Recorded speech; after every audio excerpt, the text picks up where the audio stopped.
Hi everyone, welcome to the next video from this Easter page from the Tiny Year by Agotapop, and we have this cute little cupcake, another cake, the colour. Here we go, if we come in we can have a little look. There we go, so we have a cute little fence, look at that there. We have a flower, different flowers, an egg, and then our case. Our grass is a sort of icing, isn't it?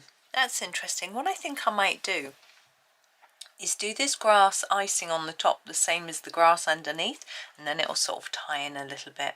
We need to think of what colour to do that cake part. I always find that so hard.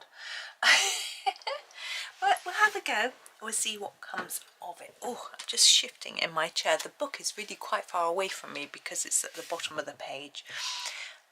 Using Holbein pencils. Let me have a look at my swatch chart. I'm not very organised today. I've got a book on top of my swatch chart. There we go. Right, let's choose some grass. I am going to go for cactus green. We haven't used it before, so it's as good a reason as any to grab it and have a go. I think it's this one. No, that's moss green. We'll get there. Is that it? No, I can't find it. Cactus green, where are you? You are, that way. There it is. Right. Here we go, cactus green. Oh, light's a bit dodgy as always. Now I'm going to sharpen it. I've emptied my sharpener, it's well prepared of me. And I was actually tidying this desk in here because my son was using it, which he will need to tonight, I think, as well. And so I needed to just tidy it a bit. So while I was on my feet and pottering about, I emptied the pencil sharpener, so that was good. This is quite a dark green. I'm rather liking it, actually. It's a slightly greyish green, but I think it's nice. Anyway, there we go. So now we're going to do this bit of grass the same colour. This stem of this flower goes right into the grass, so I'm just going to leave that there so that we can just blend in that stem colour. We'll do a different colour for that. I suppose we could do it the same colour. No, it doesn't feel right, does it? It feels like it should be a different colour. Now these little fence, I feel like it should be white, little white picket fence, but I don't want to leave it white, so I'll probably do it with a sort of woody look to it. So we'll do that. Yeah, I've been helping my other son with this assignment this morning. He didn't have to do much today. He just wanted me to try and keep him focused and bounce a few ideas off me and things like that. And he was pretty much getting on his own, and I was reading a book and doing some colouring, so that was nice. And my other son, I looked through one of his assignments. He wasn't actually here. I'd said I would do it, I hadn't got round to it, so I thought I would do it this morning.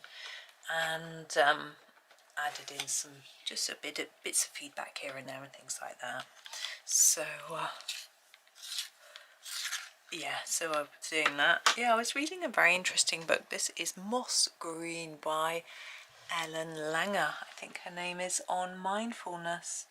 It was fascinating. She's a psychologist, and having studied psychology, of course, I find it all quite fascinating. Anyway, especially the sort of newer stuff which I didn't study because I'm ancient and didn't, and it's sort of a health psychology thing, which was my favourite thing. It was one of the only modules. I got a few, but I got top marks in. Not top, you can't get 100%, but in the highest mark category first, basically. I'm going to do these flowers now. I can't identify them, so I am going to grab a colour and just go with it, because why not? So this is light red, which I think is a little bit orangey, brick reddy. We do have a brick. It's not called brick, but it's maybe more of a terracotta sanguine type colour. So let's go for it. I'm just going to put a light layer on. Yes, so she's talking about mindfulness and the body, and how she feels it's so linked together. Now, it's quite common now to hear mind and body linked, but when she first came up with the idea, it was, she was the sort of one of the first to come up with this idea, and I found fascinated by it. Some of the statistics that she has got, some of the studies she's done, are really interesting. Like, let's take type 2 diabetes study, which I was interested in because my mum's got it, and it said that there were people that were on the threshold of pre-diabetic and ones that weren't, but their blood sugar was only a tiny margin apart. She's just talking about borderlines, and you know how one's just crossed the border. It's like the difference between, if you get 69%, you've got a 2-2 on your degree, or a B or whatever, and if you get 70, you've got an A or a first, and the whole attitude of the world and in your head is different because of those two differences. And that is explained here as well in this study, where so the people who were borderline, the people who were pre-diabetic were told about it and told what to do, and the people who weren't, they were fine, they were sent on their way. And what they found was that, what would you expect to happen? Well, you would expect people who were told that they were, I'm going to choose my cake colour while I'm waffling on. I'm going to try yellow ochre, because I want something a little bit brighter. I'm going to use it really gently. So those that were, you would expect that if you were told that you were pre-diabetic, that you would find out information about it, or you might be told that you should be changing lifestyle factors to try and improve your health. You might think that, wouldn't you? However, statistically they found that the people who were told that they were pre-diabetic, their blood sugars went up more. It didn't say what time period, but over time. Whereas those that were told that those that weren't pre-diabetic, even though they were really marginally close, theirs didn't go up by anything like such a steep curve. Now, this can't really be down to the fact that their results were different, because they weren't that different. And they also looked at the difference between other people which only had that same difference, but they weren't in that category, and it didn't have the same effect. I was quite fascinated by that, and what her theory is that people actually resign themselves to thinking, well, I'm going to get it, so that's that, you know. But she had a few different theories. This mahogany, I'm going to use that for these flowers. I know mahogany doesn't sound like a floral colour, but when you see it's red, so I think it's a whole different sort of colour scheme for this one, I'm thinking. So I just found that quite fascinating, and you know, I feel, for me, it's made me think, well, I know that I could be predisposed to getting diabetes because it runs in my family. My dad is pre-diabetic, my gran had diabetes, his sisters don't, interestingly, but anyway, but my mother has, most of her siblings have, some of my cousins have, you know, it's getting big. So I thought, well, it inspires me even more to not become pre-diabetic, to work really hard on what I'm doing now, which I'm doing lots of different things. I feel I do need more, but I'm working on improving my lifestyle and health.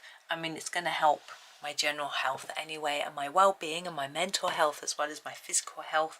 So I think everything we try is good, and I'm taking small steps, not huge big changes. I can't do that, it's not me.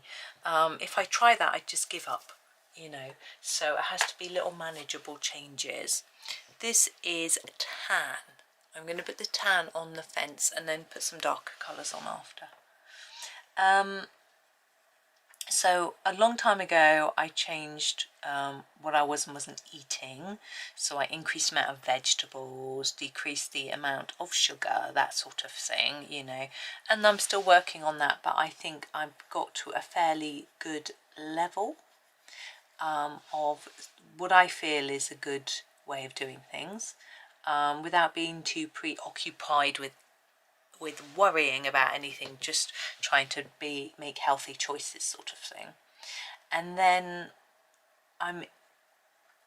my sleep is reasonable. I go to bed at a decent hour, I have quite a good routine, and normally I sleep quite well. So I'm not too, there's probably a few things I could do improve, but generally, again, that's okay. Exercise is quite a problem for me. I'm not a big exerciser, so this is what I'm working on at the moment. Oh, just fiddling with my pens. I'm trying to find my dark browns. There they are. I think sepia is quite a lot darker. I'm going to put some, I grabbed completely the wrong pencil. Oh. But my stress levels can be quite high, so I'm working on trying to improve my meditation and my relaxation activities. I probably could need to go back to doing a bit of yoga and things like that. So I'm working on that. This is the sepia. I'm going to put the shadow under the fence post, but exercise as well is not a good thing for me. But I'm trying to walk every day at the moment, and I've started just introducing a little bit of strength training as well, but just a few press-ups, just a little bit, you know, bit by bit. I can't, as I say, if I decided, well, I'm just going to run a few marathons, you know, I wouldn't start. So it's just doing it in bite-sized chunks that I can just cope with, and then just slowly increasing, which apparently is quite a good method. Right, that's our sepia. Our flower centres, I'm still not happy with that yellow ochre cake, but anyway, we'll do the flower centres with this colour, just grabbing it. I don't know what it's called until I grab it. Canary yellow, and do these. But anyway, I figure that trying to deal with it before it happens rather than waiting is the best approach. And I know it's not easy. My goodness, we all are busier than we've ever been, and our current environment that we all live in is really tricky to try to be healthy.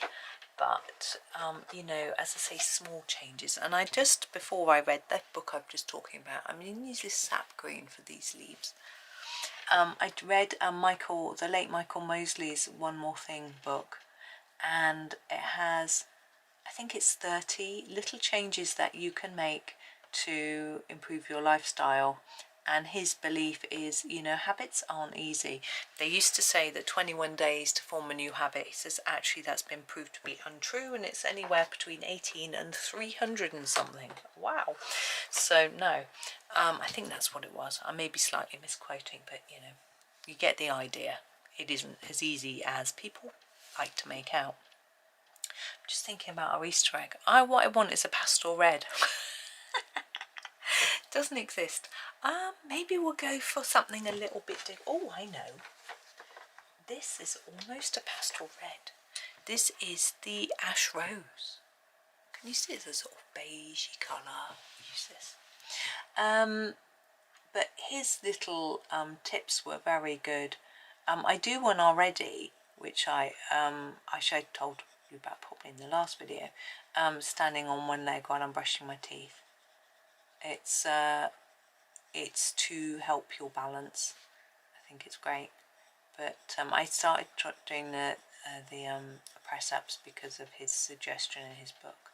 So yeah, it's good. But the mindfulness book is fascinating because, as I say, because she's a psychologist, then that's just my cup of tea. But it's written in a non-textbooky style.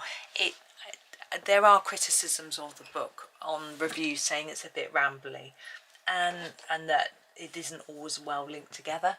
I can sort of see where they're coming from, but I don't mind. I'm just really enjoying it, you know. This is Naples yellow, but there are just these such fascinating little snippets and experiments and things. Choice was quite an interesting one. Now, I already knew from something else that I'd read that if you have lots of choices to make, it's very stressful. So it said that there was this stall that was set up as part of an experiment where people could taste 5 different jams and then buy one. Or they could taste 24 different jams and then buy one. And the one with only 5 they sold so much more because people just couldn't, you know, they just caught, you sort of get weary in a way of, you know, tasting all these different things. It's just like, oh, I just had enough, I'm going, you know. I'm going to try the beige on my cake and see if I can just give it a bit more. I'm not really sure what I want a bit more of, but and also it said that there was a bookstore and they had little tables of recommended books. I noticed this happens in Waterstones. You get all sorts of tables of books, and they took them all away but one, which just had 20 titles on it, and their sales went through the roof. Interesting, isn't it? Because people didn't have to have so many to look through. I think it is. I think about it myself. You go somewhere and there's so much to choose from. You just flick from one to the other, and you just can't. Even if you've got intention of buying something, but you don't know what, you just like, oh, I find shopping very boring. Sorry, I'm just trying to put my pencil away and it's not behaving. There we go. I know I'm rare. I know a lot of people think I'm completely batty. How can you? It's just not me. Right, cupcake case. Are we going to stray? Go do something a bit different. I'm just going to have a look at my colours on my swatch chart. What should we do? We could go for a different shade of red. I don't know. I know.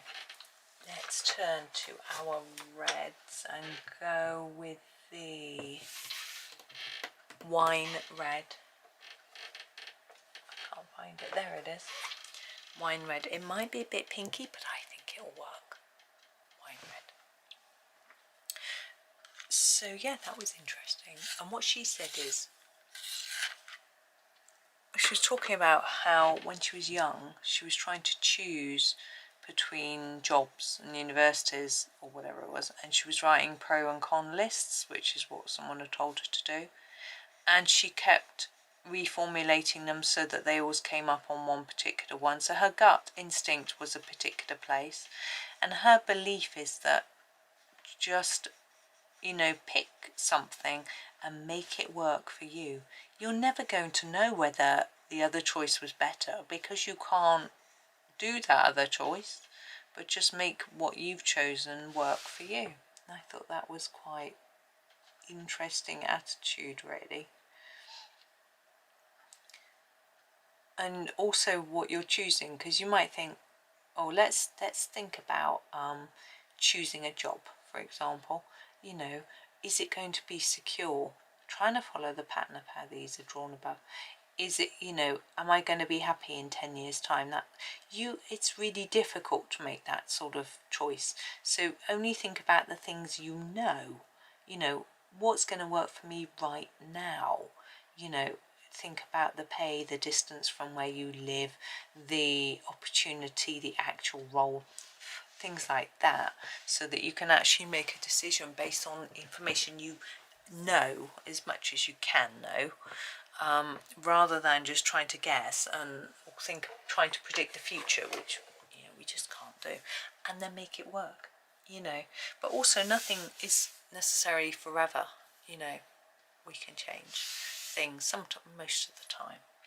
Right, that little cupcake is done. It is quite red, but I don't mind. It's a bit different, isn't it? If you want to, you could do a different lighter colour stripe in between these red ones, but I quite like the abundance of white because it's quite a contrast to all the dark, intense colour on the top of the cake. So there we go. One more to go tomorrow and then we'll be done. Oh, it's been such a fun page, and thank you for sharing it with me. But for now, I hope you have a really super day. Don't spend too long choosing things. Have a super time and happy colouring.